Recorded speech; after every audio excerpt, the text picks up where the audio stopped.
The Gaza ceasefire hangs in the balance, with Vice President Vance's visit to Israel sparking both hope and controversy. Despite recent violence, Vance remains optimistic, calling for Christian prayers and emphasizing the progress made. But is this peace deal too good to be true? And what's the US's role in all this? 1. A call for Christian prayers for peace. Vance concludes his speech with a plea to Christians, asking them to pray for peace in the region. He plans to visit the Church of the Holy Sepulchre, a significant site for Christians, and invokes the title of Jesus as the Prince of Peace. He believes that with faith, God's providence, and a capable team, the peace process can succeed. 2. The U.S. as the mediator. Vance reveals that the U.S. will collaborate with Arab and international partners to establish a temporary international stabilization force in Gaza, according to Trump's plan. This force aims to provide long-term internal security. The vice president assures that while there won't be American troops on the ground, the U.S. will coordinate efforts between various countries, asserting its role as the sole mediator. 3. Uncertainty in Gaza's leadership. When asked about Gaza's future leadership, Vance admits he doesn't know but hints at a flexible governance structure. He emphasizes the need for stability and security for both Palestinians and Israelis, with food and medicine as immediate priorities. The question of Hamas control remains a pivotal issue in the peace plan. 4. Reconstruction funds, a delicate balance. Jared Kushner clarifies that reconstruction funds will not be directed to Hamas-controlled areas. Instead, they are considering how to initiate reconstruction in areas under the Israel Defense Forces, IDF. He refers to this as the New Gaza, a place where people can live and work. The task of rebuilding Gaza is immense, as our earlier post highlights. 5. Hamas disarmament, a delicate timeline. Vance expresses confidence in the peace deal's disarmament clause, part of Trump's 20-point plan. He reiterates Trump's warning that Hamas will be obliterated if they don't comply. However, he refuses to set a specific deadline, stating that Trump shares this stance. The establishment of an international security force is seen as crucial to ensuring Gaza's safety. 6. Recovering hostage remains, a complex task. Vance acknowledges the challenge of recovering the remains of all deceased Israeli hostages. While it's a priority, he admits it won't happen overnight.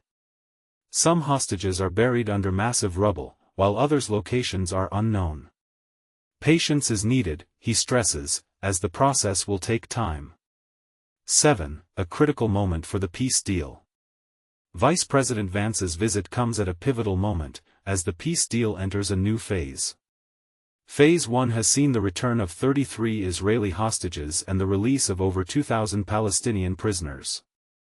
However, both Israel and Hamas now face the challenge of relinquishing control over Gaza while maintaining their power. 8. Ceasefire's uncertain future. Vance expresses optimism about the ceasefire's stability but admits it's not 100% certain. He believes that while challenges will arise, mediation and supervision can keep the peace. This statement raises the question, is it realistic to expect a lasting peace in such a complex situation? 9. Turkey's role, a controversial topic. Vance believes Turkey has a constructive role to play, despite past accusations of supporting Hamas. This statement could spark debate, as it suggests a shift in U.S.-Turkey relations. How will this role impact the region's dynamics? 10. Hope for a better Gaza. Kushner expresses gratitude to the coordinators and highlights the international effort, represented by flags from countries like the UK, Canada, and Germany. He believes that with collective effort, a better Gaza is possible.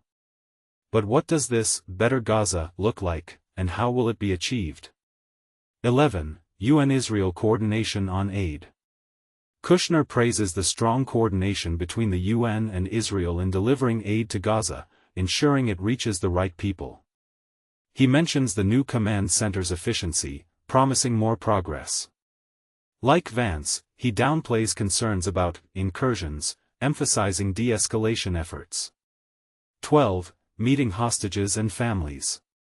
Witkoff shares an emotional experience, meeting 10 Israeli hostages and their families. He describes a room filled with tears but also strength, as people emerged from difficult circumstances. This encounter highlights the human impact of the conflict. 13. The center's broader purpose. Witkoff reveals that the Civilian-Military Cooperation Center will also be used in other conflicts, aiding the transition from war to peace. This statement underscores the center's strategic importance in international diplomacy. 14. Media's attitude towards ceasefire. Vance criticizes the American and Western media for what he calls a weird attitude towards the ceasefire, suggesting a desire to see it fail.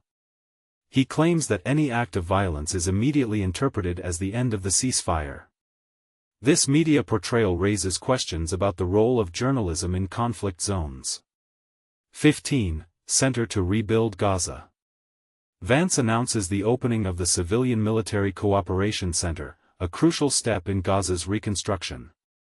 He acknowledges the immense task ahead and thanks the Israeli government and partners.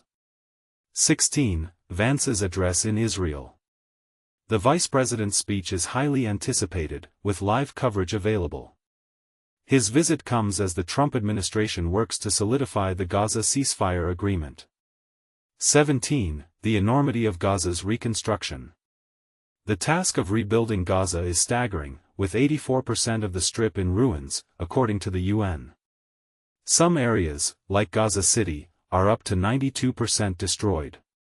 BBC Verify estimates over 60 million tons of debris need clearing.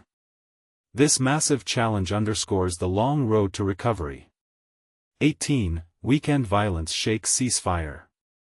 Recent violence in the Strip has raised concerns about the ceasefire's stability. Israel accused Hamas of killing 2 soldiers, leading to Israeli airstrikes and the deaths of dozens of Palestinians. Hamas denies the attack, and both sides remain committed to the ceasefire. This incident highlights the fragility of the peace. 19. The ceasefire's journey. The Gaza ceasefire, brokered by U.S. President Donald Trump, has been in place for 12 days. It has led to the exchange of 20 living Israeli hostages for 2,000 Palestinian prisoners and the partial withdrawal of Israel's military. However, recent violence threatens this progress, with Hamas and Israel accusing each other of violations.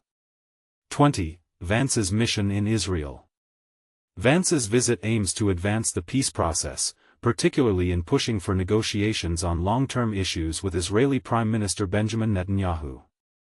Other U.S. officials, including Witkoff and Kushner, are also in Israel. The visit follows a weekend of violence, with both sides blaming each other. The situation remains tense, and the success of the peace deal hangs in the balance. What do you think about the Gaza ceasefire and the role of the U.S.? Is Vance's optimism justified, or is this peace deal on shaky ground? Share your thoughts and let's discuss.